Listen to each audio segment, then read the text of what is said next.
Hi, this is Kimberly, and I am going to make some dehydrated kale chips.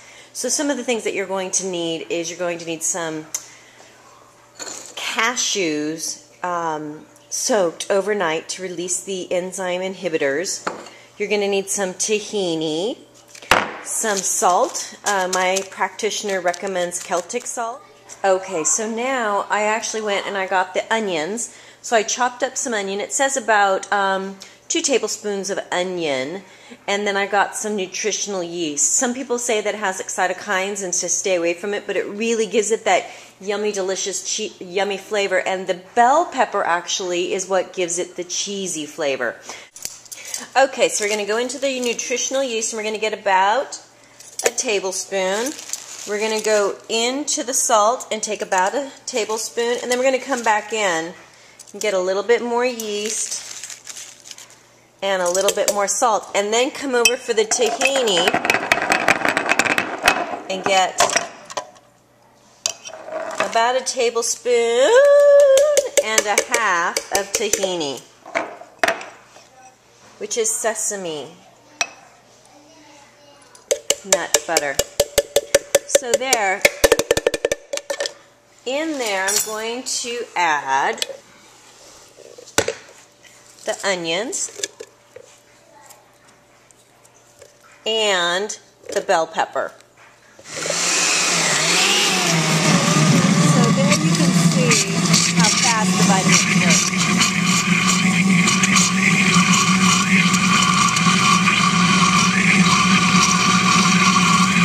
So you can see just quickly how it's just creamed that up into a delicious looking paste, and you can't smell it. Tastes cheesy. It's fantastic, absolutely fantastic. So now what I'm going to do is I'm going to come over here and I'm going to take the kale and I'm going to wash it, and then I'm going to put it in a big bowl and I'm going to massage it.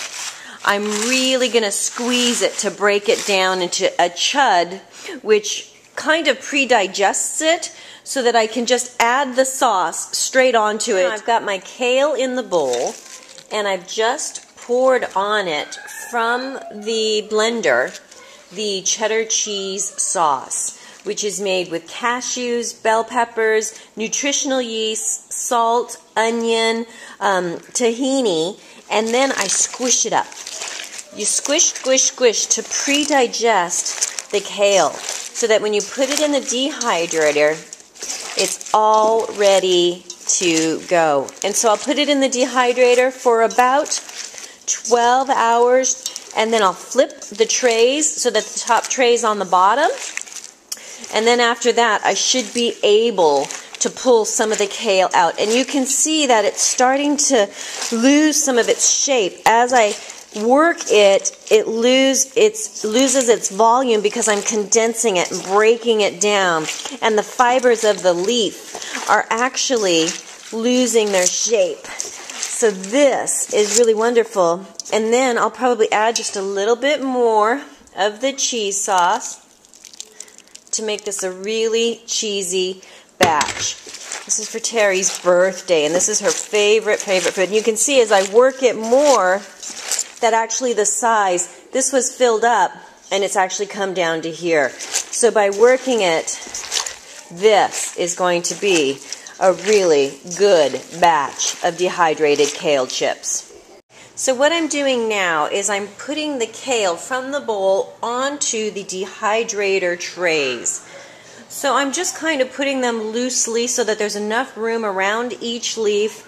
I cut these pretty small so that they could fit into the glass jar that I have. So when I pick them up, they aren't taking up too much space on the tray. I want to leave some room around them. And then wherever it touches down, I don't want to move it too much so that the sauce doesn't come off. So I'm just kind of picking them up. There's a big spine there, and moving them on. So I think I have like 7 trays. So it's just easy to plop it on, and then I spread it out And this tray's done. Then I just put it right on, click it in, 2 trays done. So that's how easy it is. And then I put the lid on it, and then I let it go for 12 hours, and then I flip the trays bottom to the top, and then I will cook it for another 12 hours, and then I will start to harvest the trays because some of the chips will be done. So I'll check in with you tomorrow, and we'll flip the trays and get ready to go. Thanks.